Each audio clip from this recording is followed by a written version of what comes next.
Bonjour à tous, on se retrouve pour une nouvelle position de milieu de partie. Pas beaucoup de pièces échangées ici, une seule pièce en fait, un cavalier et un pion, c'est tout. Voilà, donc vraiment fin d'ouverture, début du milieu de partie. Et pourtant déjà les blancs vont gagner très rapidement parce que probablement les noirs n'ont pas fait attention tout simplement. Ils ont laissé leur roi un peu à découvert. Pourtant, il y a trois pions devant, c'est bien, donc ça c'est bien, évidemment. Par contre, il n'y a plus le cavalier qui protège, qui normalement est en F6 pour protéger le roi. Alors, la raison pour laquelle il est parti, c'est peut-être le fou, mais parce qu'il avait peur peut-être que son cavalier soit pris et qu'il y ait un pion doublé. Par contre, il aurait pu aussi ramener son fou pour protéger, au lieu de mettre sa tour ici sur une colonne fermée qui sert à rien, et de se bloquer avec l'autre tour. Évidemment, ici, le problème des noirs, ce sont principalement les deux fous qui sont braqués, évidemment, en direction du roi. Et ça nous permet évidemment aussi de trouver des coups forcés très forts dans cette position, bien sûr. Le coup forcé, il n'y en a qu'un de toute façon pour l'instant, il n'y a qu'un seul échec. Non, il y a plusieurs coups forcés, évidemment, il y a aussi une menace de mat. Mais il y a un échec, surtout, qu'il faut bien sûr étudier, parce que cet échec donne un nouvel échec, qui donne ensuite une menace de mat, etc. Donc là, il faut voir évidemment jusqu'au bout toute cette variante, et on commence bien sûr par l'échec en H7 avec le fou, le sacrifice thématique du fou sur le pion pour ouvrir le roi, et amener évidemment les pièces en jeu, c'est-à-dire la dame qui va arriver. Alors en général, ce sacrifice se fait quand il y a un cavalier en F3 qui vient en G5 faire échec avec la dame qui arrive, mais là, bon, le cavalier n'est pas là, mais c'est pas grave, il y a la dame, il y a la dame, il y a le deuxième fou, et il y a surtout la tour qui va arriver, qui va faire bien sûr un passage en équerre, et ça va être mortel pour le roi noir. Fou prend H7 échec, roi prend H7, sinon de toute façon on fait dame H5 et on menace mat en quelques coups. Dame H5 échec, roi G8, et là, qu'est-ce qu'on fait après? Alors là, il n'y a plus d'échec, ou alors on donne la dame, ce qui est évidemment pas correct, puisque on en aura besoin pour mater. Est-ce qu'on monte tout de suite la tour? C'est un peu lent. Non, on va évidemment créer une menace de mat. On pourrait attaquer le pion avec la dame, bien évidemment, mais il va bloquer le fou, certainement, en poussant ce pion F6.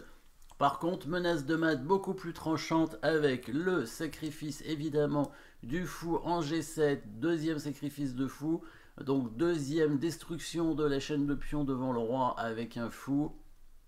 La menace de mat c'est dame H8, il n'a pas tellement d'autres options que de prendre le fou pour parer le mat, et maintenant le roi est complètement à découvert, on peut faire échec avec la dame pour le forcer du coup à aller dans le coin, ou en tout cas au bord de l'échiquier, et seulement à ce moment là on va monter notre tour pour menacer mat imparable ici.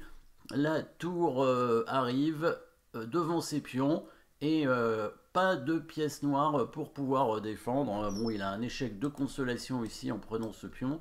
On peut lui prendre le fou ou pas d'ailleurs, on peut ignorer totalement en bougeant le roi, mais on peut prendre le fou, puisqu'on a la tour à côté, de toute façon, ça ne va pas la dévier de sa trajectoire, donc tout va bien. C'est simplement pour gagner un temps quoi, avec les noirs, pour éviter de perdre tout de suite. Donc, sacrifice de fou en H7, destruction de la chaîne de pions devant le roi, on ouvre le pion pour pouvoir amener la dame en faisant échec. Si le roi évidemment bouge en H8, la dame arrive, et là c'est une menace de mat en deux coups, avec fou G6 échec, suivi de dame H7 mat, fou G6 ou ailleurs, mais fou G6 c'est bien si il tente de bouger ce pion pour se donner une case. Donc fou G6 c'est important, on voit que le cavalier ne peut pas revenir, sinon il est pris par le fou, c'est le problème de deuxième fou ici. Donc il prend le fou, on fait échec, et là, monter la tour est un peu lent, donc on sacrifie le fou pour menacer le mat en H8. Il est un peu obligé de prendre. Alors si il tente de parer le mat autrement, c'est en poussant en pion, il n'y a que ça pour parer le mat.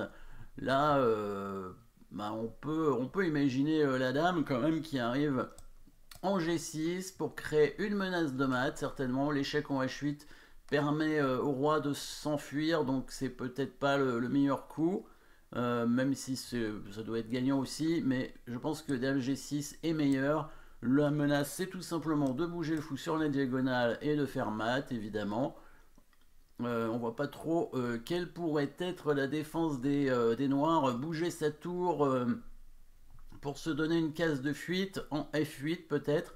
S'il vient en F6, on va prendre la tour. Peut-être qu'il doit venir en F7, mais là ça ne fait que rallonger un tout petit peu le mat. On va faire fou F6, échec à la découverte. Le roi part en F8, mais il est quand même bloqué. On va faire échec en H6 avec la dame. Et voilà, il est bloqué, le roi, il est obligé de repartir. Et le mat est maintenant tout de suite fait avec la dame. Donc il prend le fou.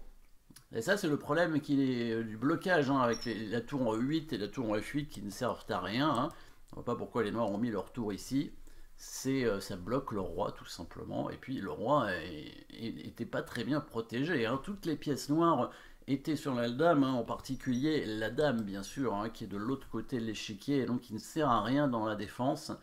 Voilà, et là le coup important, le coup de dame en G5 qui oblige le roi à revenir vers le bord de l'échiquier pour forcer, donc pour le bloquer tout simplement. Et après il y a la tour qui monte avec un mat qui arrive très rapidement, bien sûr, en H3. Il peut simplement retarder en prenant le pion. On prend son fou avec la tour. Il peut amener son cavalier en F6 pour essayer de couvrir. On peut prendre le cavalier évidemment, sur échec. Et après on fait échec avec la tour. Et on va le mater, bien sûr, voilà, en G7 par exemple. Et voilà le mat. Merci d'avoir suivi cette position. N'oubliez pas de vous abonner et à très bientôt.